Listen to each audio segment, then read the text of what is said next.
Okay, so I want to go over this. This is kind of just some vocab here. Just it says true or false. If false, replace with the underlined form. So it says this is the factored form. That is not true. This is false. This form is the standard form of the equation. Okay, it says the graph of a function is called a parabola. True. The axis of symmetry will intersect a parabola in one point called the vertex. Also true. Remember, you have when you graph a parabola, the vertex is right here, and it cuts right through the axis of symmetry. The number 6i is called a pure imaginary number. That's true. You don't really need to worry about that. And the two numbers 2 plus 3i and 2 minus 3i are called complex conjugates. Also true. Okay? All right, so let's do some of these. So you are going to have to graph a quadratic. It says find the y-intercept, the equation of the axis of symmetry, and the x-coordinate of the vertex. Make a table of values and use this information to graph the function. Well, the fact that we know how to factor now also can kind of help you do this. But when we did this back at the beginning, remember the vertex helps us get started on this. This one is not a very pretty vertex, but to find the x value of the vertex, also the axis of symmetry, is negative b over 2a. So that would be negative 5 over 2 times 1, or negative 2.5. Remember that that's the x-coordinate of the vertex, and we have to plug that back in to find the y-coordinate. So that's my axis of symmetry. So my vertex is negative 2.5, and then I plug that back in, which if I was smart, I would have done that already, but I didn't.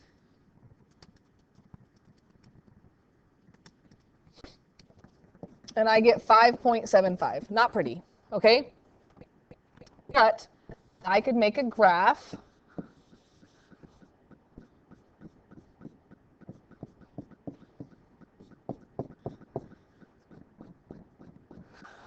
and I know that the vertex is negative 2.5, 1, 2, 3, 4, 5.75, roughly like this.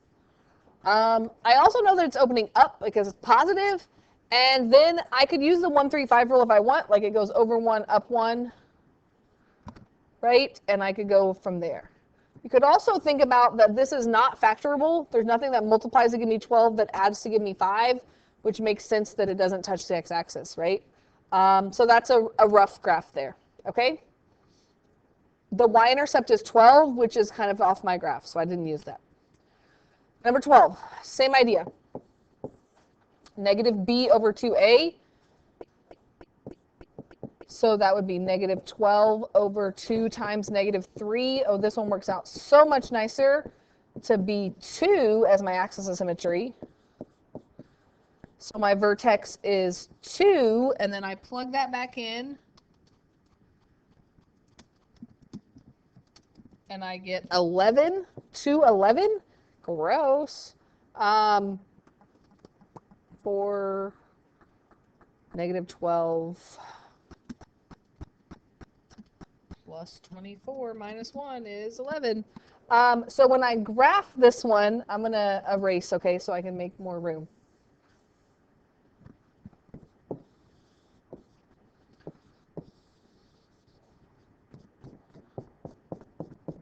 Have to go to 11, right? Oh, that was not equally spaced. There'll be a graph on your test for you. But I can go to 2, 11, which is right here. I know that this is negative, which means it's opening down. I know the y-intercept is negative 1, if you want to think about that to help you, that you could do that axis of symmetry right through here.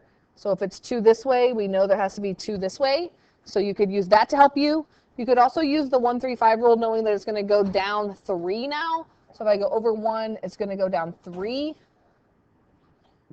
The next one is normally 1, 3, 5. So the next one's going to go down 9, and that gets me to this one. So this one is a rough graph,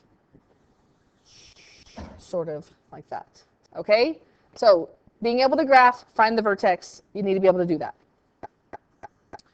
Look at the next one. It says determine whether each function has a max or a min, and then find that max or min value and state the domain and range. So remember, depending on how it opens, lets you know whether it has a max or a min. The fact that this is negative means that it opens down, and that max or min is always going to happen at the vertex. So just like I did up there, I'm going to find my vertex by doing negative b over 2 times a, which in this case is negative 3 over negative 2, or 1.5. And then I'm going to plug that in. Plus 3 times 1.5 minus 1. And I'm going to get 1.25. That y value that I get is my max or min. In this case, it's a max because it's opening down. So that max value would be 1.25. If it opens up, it's a minimum. And then the domain and the range. Remember, the domain of every quadratic graph is negative infinity to infinity. The range is not negative infinity to infinity because it has the opening down part. So it's going to go to negative infinity because it's opening down, but it's going to stop at that maximum, including that value. Okay? Again, that was from 5.1 and 5.2, kind of the oldest stuff that we did. It says solve each equation by graphing. If exact roots can't be found, state the consecutive integers from which the roots are located. So here's what I want to say about this. One, we know now that we can factor to do this. So even if it says solve by graphing, you can factor that to help you find those zeros and then make the graph match that. Does that make sense? So like when I do 16, the first thing that I notice is that that's factorable and that I don't have to make a graph to get that answer, because I can see that that would factor into x minus 5 and x plus 4, which means I know the zeros or the solutions are at 5 and negative 4. But since it says solve by graphing, I'm going to make a graph using the answers that I already know.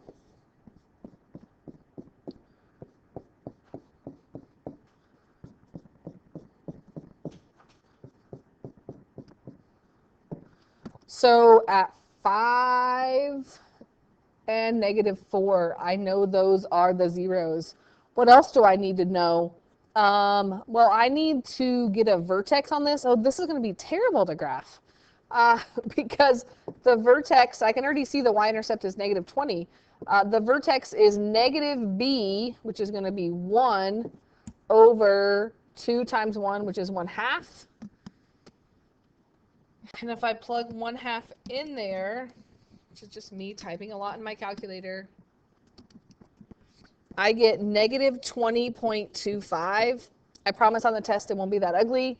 So let's make this go by 4s. 4, 8, 12, 16, 20. So if I graph that, it would be like at 1/2 and a little bit below here.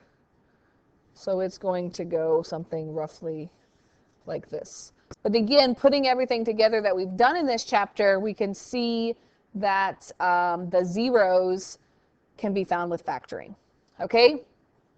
What about number 17? Let me try to do this without factoring and see if we can get it to work out. 17. So if I start with the vertex on this, I would get negative 1 over 2 times 2, which is 4. If I plug that back in,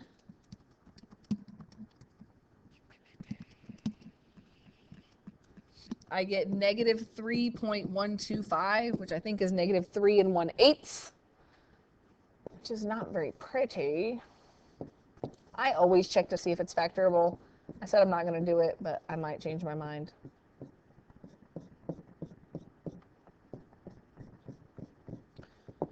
Negative 1/4, and then down 3.125. So we're going to say that's like right here. Should be a little bit below that since it's below negative 3. You could do like the 1, 3, 5 rule, that then this would go over 1 up 2, over 1 up 2, and then kind of wing it from there. If I was going to do this, I would check to see if it's factorable. What multiplies to give me negative 6? That subtracts to give me negative 1 in the middle. So could I say minus 3x plus 2x? minus 3.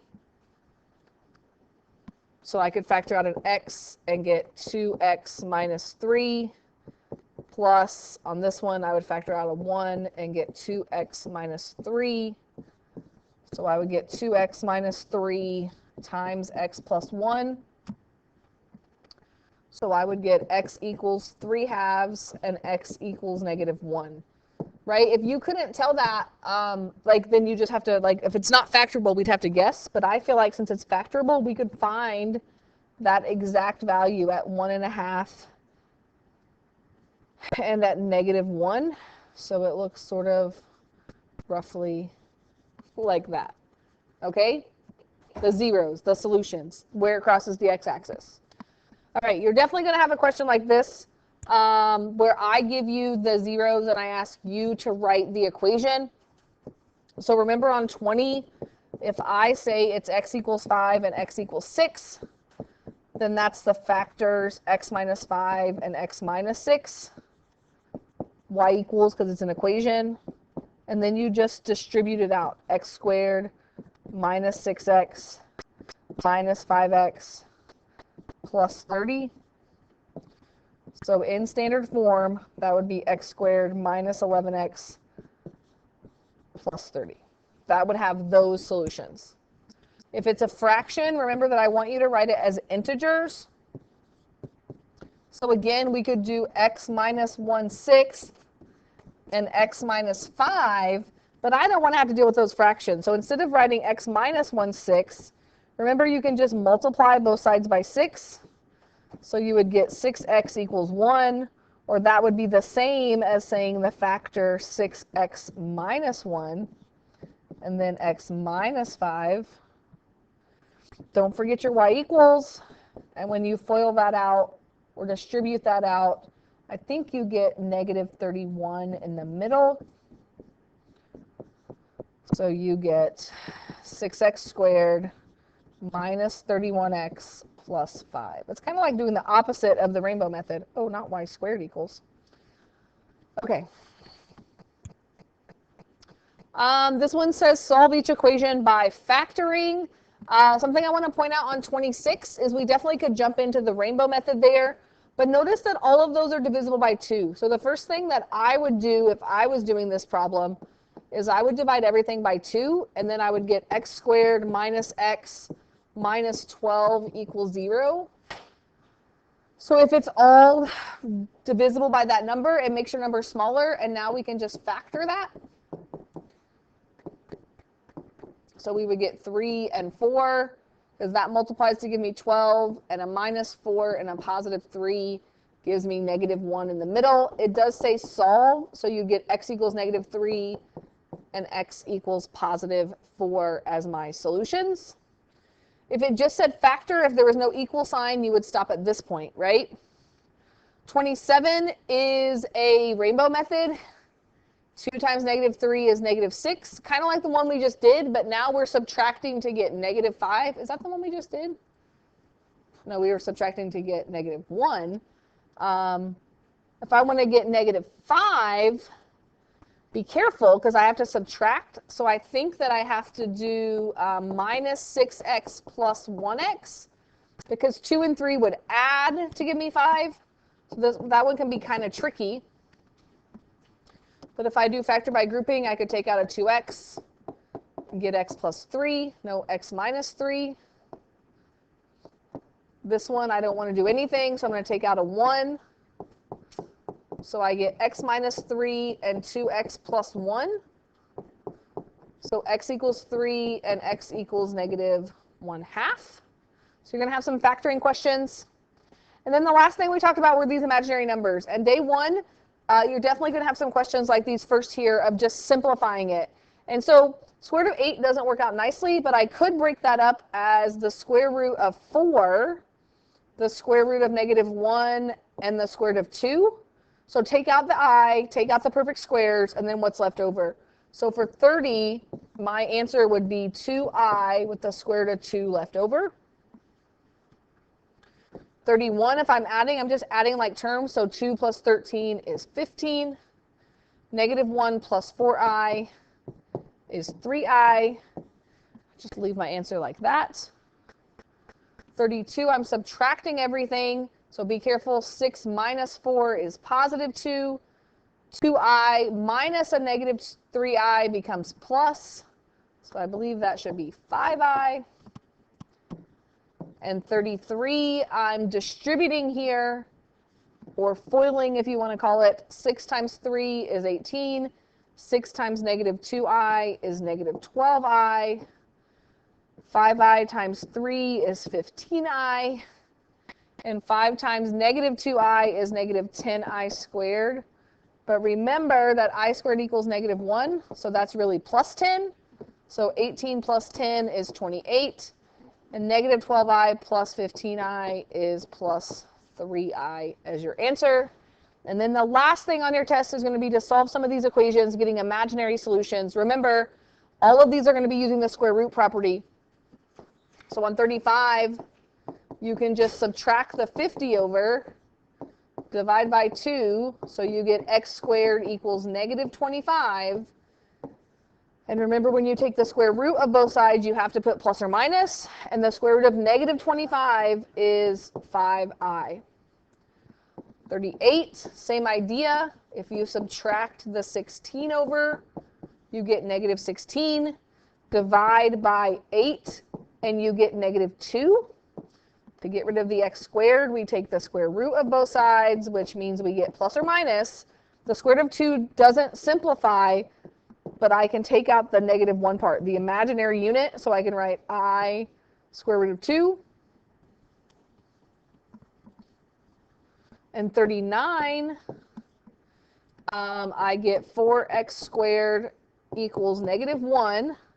When I divide that over, fractions are a friend, so leave it as a fraction, because now I can take the square root of both sides, and I get plus or minus the square root of the numerator. The square root of negative 1 is I. The square root of 4 is 2. So that's plus or minus I over 2. Or if you really don't like that, you can say plus or minus 1/2 I. It's the same thing. Okay? So those are the kind of things that you could expect to see on your test.